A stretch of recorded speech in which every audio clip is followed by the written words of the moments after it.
सतगुरु हमसु रीझ करी एक कहा प्रसंग, बरसा बादल प्रेम का भीज गया सब अंग। दशरथ सुते हूँ लोग बखाना, राम नाम का मरम न जाना। जाति न पूछो साधु की, पूछ लीजिए ज्ञान, मोल करो तलवार का, पड़ा रहंदो म्यान। ऐसी अमर पंक्तियां कहने वाले संत कबीरदास द्वारा रचित साखी की मैं व्याख्या लेकर के प्रस्तुत हुआ हूँ। मैं ऋषिकेश शुक्ल आप सभी का अपने YouTube चैनल पर हार्दिक अभिनंदन करता हूं। आज मैं कक्षा 11 यूपी बोर्ड के विद्यार्थियों के लिए साखी की शेष व्याख्या लेकर के प्रस्तुत हुआ हूं।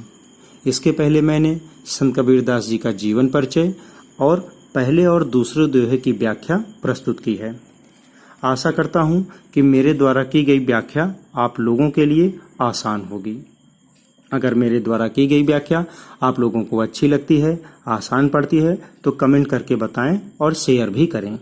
तो आइए देखते हैं संत कबीरदास द्वारा रचित साखी का तीसरा दोहा। दीपक दिया तेल भरी, बाती दई अघट, पूरा किया बिसाहुड़ा, बहुर ने आवे हट। तो हम सबसे पहले देखेंगे संदर्भ, फिर प्रसंग, फिर इसका शाब्दिक अर्थ और फिर लिखित व्याख्या, फिर काव्यगत सौंदर्य। आइए देखते हैं संदर्भ। प्रस्तुत दोहा हमारी पाठ्य पुस्तक हिंदी के साखी नामक शीर्षक से ली गई है। इसके रचयिता भक्ति काल के निर्गुण काव्यधारा के ज्ञानाश्रयी शाखा के प्रतिनिधि कवि, महान समाज सुधारक संत कबीरदास जी हैं। प्रसंग। प्रस्तुत दोहे में संत कबीरदास जी ने गुरु की कृपा का वर्णन किया है। आइए देखते हैं शाब्दिक अर्थ। दीपक, दीपक दिया, दीपक यहाँ शरीर का प्रतीक है। दिया दिया है। तेल भरी, तेल यहाँ भक्ति का प्रतीक है, निराकार ईश्वर की भक्ति का प्रतीक है। बाती, बाती यहाँ ज्ञान का प्रतीक है। अघट, जो कभी घटने वाली नहीं है। संत कबीरदास जी का कहना है कि मेरे सच्चे गुरु ने मेरे इस शरीर रूपी दीपक में निराकार ईश्वर की भक्ति का एक ऐसा उपदेशात्मक तेल डाला है, अर्थात एक ऐसी भक्ति प्रदान की है जो कभी खत्म नहीं होने वाली है, और जिसमें उसने ज्ञान की एक ऐसी बाती डाली है जो कभी घटने वाली नहीं है। पूरा किया, पूरा किया है। बिसाहुड़ा, बिसाहुड़ा का अर्थ है लेन देन, क्रय विक्रय।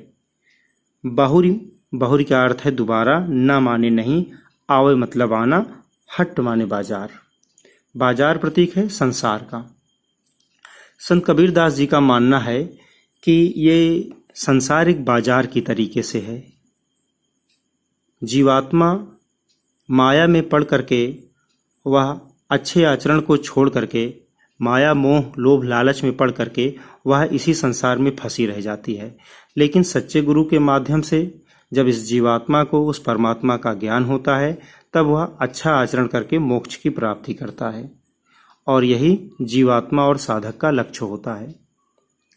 संत कबीरदास जी की भक्ति का चरम लक्ष्य, परम लक्ष्य मोक्ष प्राप्त करना है। यह मोक्ष क्या है? मोक्ष है जरा मरण के बंधन से मुक्ति प्राप्त करना। यह संसार दुखों का है, अर्थात जो भी जीव इस संसार में आता है उसे दुख प्राप्त होता है। लेकिन जब व्यक्ति इस संसार में आकर के माया से बच करके सच्चे गुरु के ज्ञान के माध्यम से अच्छे आचरण को स्वीकार करता है और उस निराकार ईश्वर की आराधना करता है, तब निश्चित रूप से वह उस मोक्ष को प्राप्त करता है। ऐसा कबीरदास जी का विचार है, ऐसा कबीरदास जी का कहना है। आइए देखते हैं इसकी लिखित व्याख्या। संत कबीरदास जी कहते हैं कि मेरे सच्चे गुरु ने मेरे इस शरीर रूपी दीपक में निराकार ईश्वर की भक्ति रूपी एक ऐसा तेल भरा हुआ है जो कभी कम होने वाला नहीं है, और इस तेल में उसने ज्ञान की एक ऐसी बाती डाली है जो कभी घटने वाली नहीं है। और इसी के प्रकाश में मैंने इस संसार रूपी बाजार में अपना क्रय विक्रय पूरा कर लिया है, अर्थात इस प्रकाश में मैंने अच्छे आचरण को स्वीकार किया है और बुरे आचरण और दुर्गुणों को छोड़ा है, और अब मुझे इस संसार में दोबारा आने की आवश्यकता नहीं है, अर्थात मैंने मोक्ष की प्राप्ति कर ली है। ये थी इसकी लिखित व्याख्या। अब हम देखेंगे इसका काव्यगत सौंदर्य। भाव, भाषा, रस, छंद, अलंकार। भाव संत कबीरदास जी ने गुरु के द्वारा दिए गए ज्ञान, उनके आशीर्वाद के प्रति कृतज्ञ भाव व्यक्त किया है।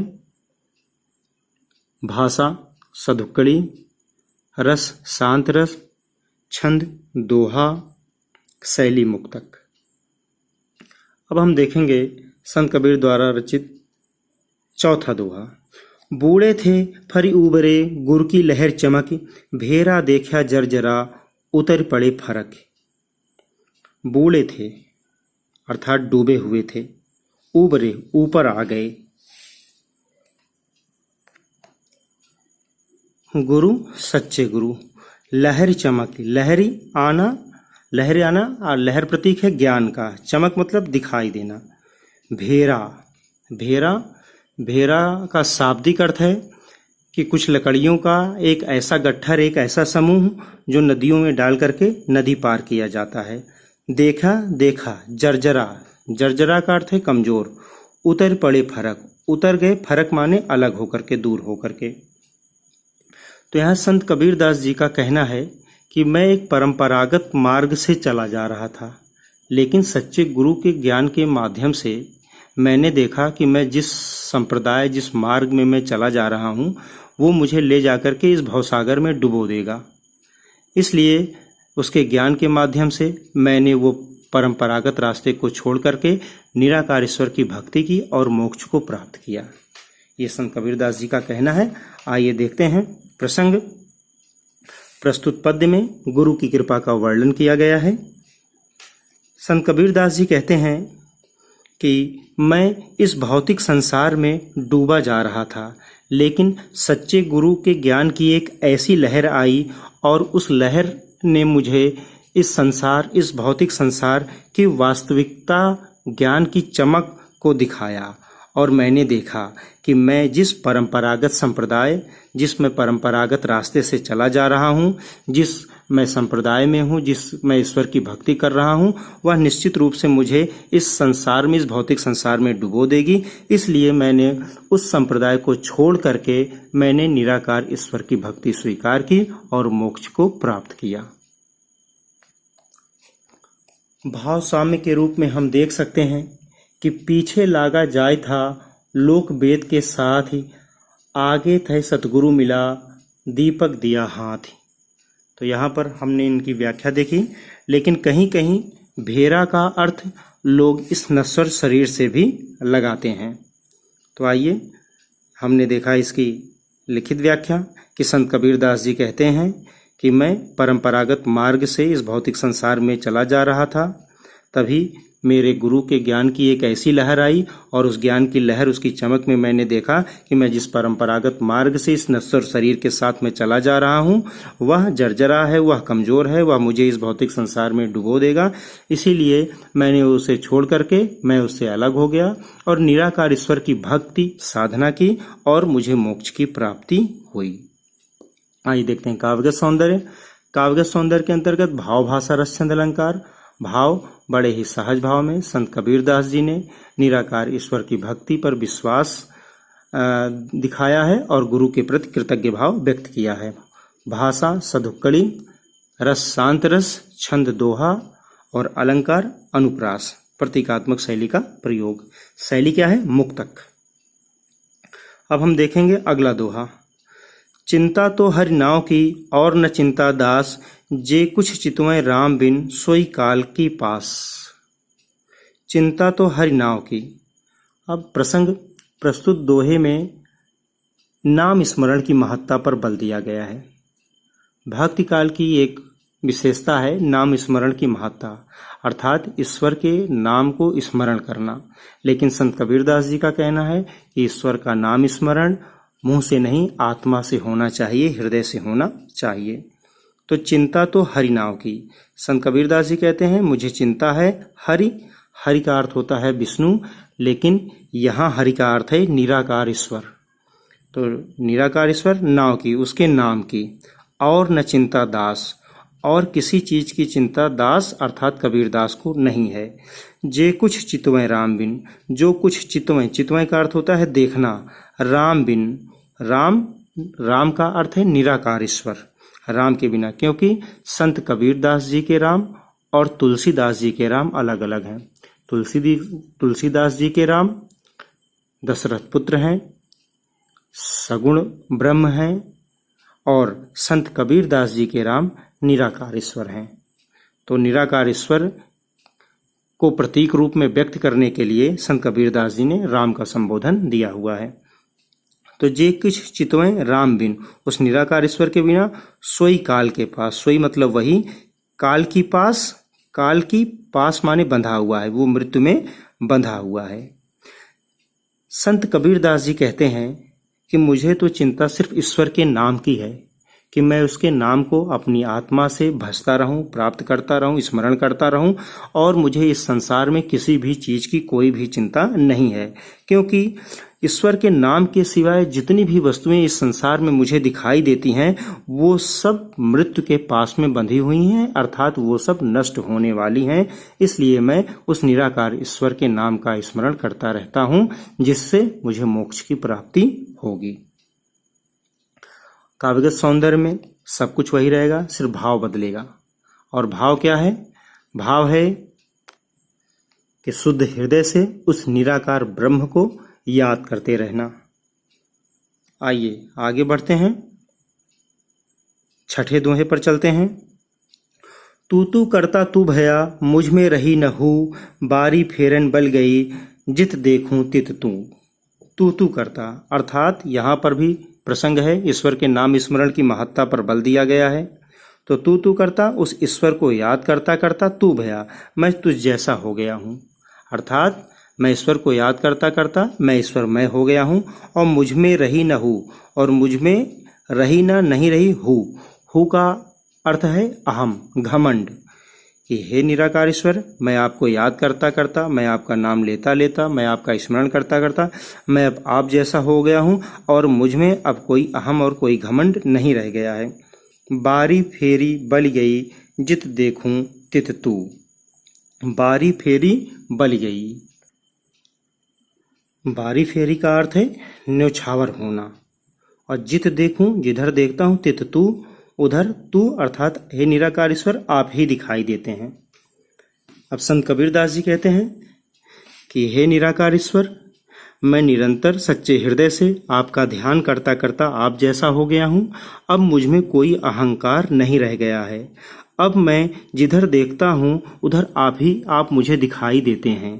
मेरे हृदय से अहंकार की समाप्ति होने से हृदय में मेरे शुद्धता आ गई है, और शुद्धता के कारण हे ईश्वर, हे निराकार ईश्वर, उसमें आपका वास हो गया है। इसलिए मैं दिनों रात कई बार आपके ऊपर बलिहार जाता हूँ, न्यौछावर होता हूँ, और मैं जिधर देखता हूँ उधर आप दिखाई देते हैं। अर्थात भाव यह है कि जब हमारे हृदय से अहम घमंड समाप्त हो जाता है, तब हमारे हृदय में ईश्वर का वास हो जाता है। काव्य सौंदर्य देखते हैं। बड़े ही सहज भाव से संत कबीरदास जी ने बताया है कि अहम घमंड की समाप्ति के बाद ही जीवात्मा को परमात्मा के दर्शन होते हैं। भाषा सदुक्कड़ी, रस भक्ति और शांत रस, छंद दोहा, अलंकार अनुप्रास। आइए देखते हैं सातवां दोहा।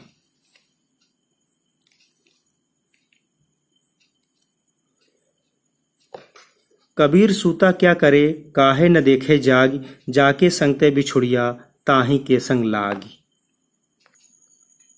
कबीरदास जी कहते हैं, सूता सोया हुआ क्या करे, कि हे जीवात्मा आप सोते हुए क्या कर रहे हैं। काहे न देखे जाग, काहे न देखे जाग, क्यों नहीं देखते हो जाग करके।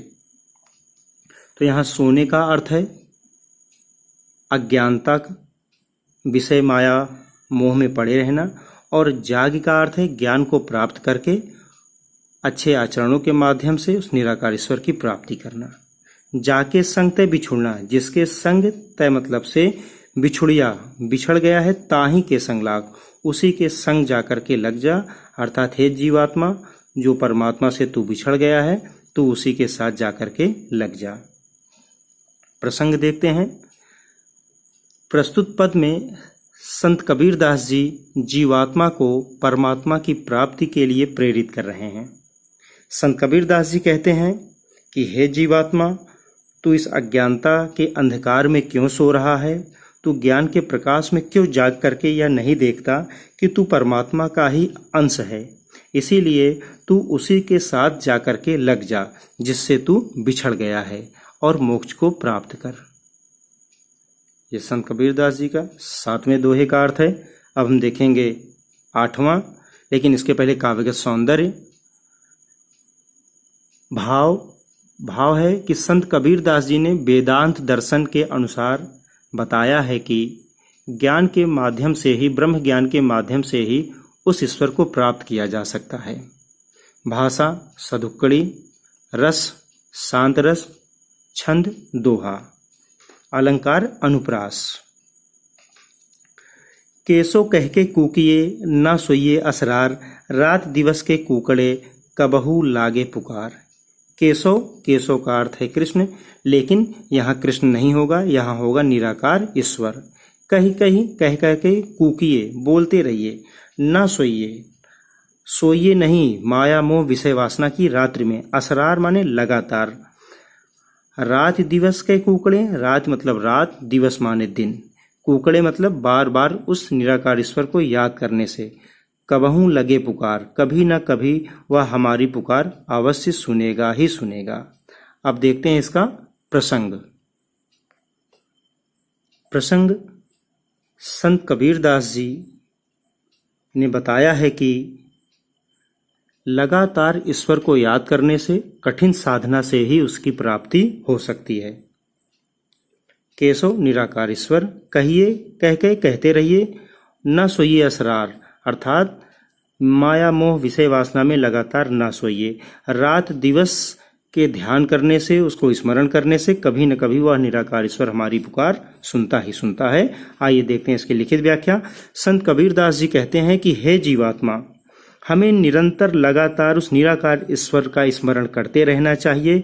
हमें कभी भी आलस्य नहीं करना चाहिए। माया मोह विषय वासना में पड़ करके हमें कभी भी उस निराकार ईश्वर को भूलना नहीं चाहिए। रात दिन स्मरण करने से, उसका नाम पुकारने से वह ईश्वर कभी न कभी हमारी पुकार सुनेगा और हमें मोक्ष की प्राप्ति कराएगा। काव्यगत सौंदर्य में संत कबीरदास जी ने बताया है कि सच्ची साधना के माध्यम से ही, सच्चे तप के माध्यम से ही उस निराकार ब्रह्म को प्राप्त किया जा सकता है। भाषा सदुक्कड़ी, रस शांत रस, छंद दोहा, अलंकार अनुप्रास। अब हम देखेंगे 9वां दोहा। लंबा मार्ग दूर घर, बिकट पंथ बहुमार, कहो संतों के उपाय ये, दुर्लभ हरि दीदार। प्रसंग संत कबीरदास जी ने निराकार ईश्वर की प्राप्ति के मार्ग में आने वाली समस्याओं का वर्णन किया है और बताया है कि निराकार ईश्वर को प्राप्त करना बड़ा ही कठिन है। लंबा मार्ग, वह निराकार ईश्वर के मार्ग, लक्ष्य तक जाने के लिए वो जो मार्ग है, उसे प्राप्त करने का जो मार्ग है वो बहुत ही लंबा है, अर्थात साधना लंबी करनी पड़ती है। दूर घर, और उसका निवास स्थान जो है वो बहुत दूर है। बिकट माने भयंकर। पंथ का अर्थ है रास्ता।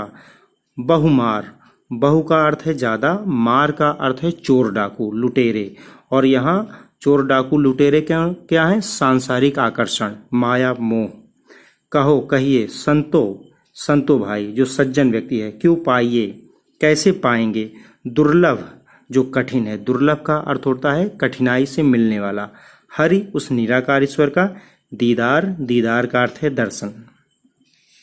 संत कबीरदास जी कहते हैं कि उस निराकार ईश्वर की प्राप्ति का जो मार्ग है वह बड़ा ही लंबा है, उसकी साधना जो है बड़ी ही कठिन है और उसका घर भी बहुत दूर है। और उस रास्ते में हमें बहुत सारे माया मोह विषय वासना, भौतिक सांसारिक आकर्षण मिलते हैं जो हमें मार्ग से भटका देते हैं। इसलिए हे संतो भाई, बताइए कि किस तरीके से उस निराकार ईश्वर के दर्शन किए जा सकते हैं। अर्थात हमें सच्चे गुरु के ज्ञान के माध्यम से सांसारिक आकर्षण से बच करके उस निराकार ईश्वर की लगातार आराधना करके हमें उसके दर्शन प्राप्त हो सकते हैं। काव्यगत सौंदर्य, बड़े ही सहज भाव से निराकार ईश्वर की साधना को कठिन बताया गया है, लेकिन निरंतर साधना से उस निराकार ब्रह्म के दर्शन किए जा सकते हैं। भाषा सदुक्कड़ी, छंद दोहा, रस शांत रस, अलंकार अनुप्रास। आइए 10वें दोहे पर चलते हैं। यह तन जालो मस करो, लिखो राम के नाम, लेखनी करु कंकड़ की, लिख लिख राम पठाओ। प्रस्तुत दोहे में जीवात्मा की विरह वेदना का वर्णन किया गया है। रहस्यवाद की 3 स्थितियां होती हैं। कबीर के दोहे में रहस्यवाद है। रहस्यवाद की 3 स्थितियां होती हैं। सबसे पहली स्थिति है उस निराकार ईश्वर को जानना जो गुरु के माध्यम से जाना जाता है, फिर उसके लिए तड़पना, और फिर तीसरी स्थिति में उसे प्राप्त करना।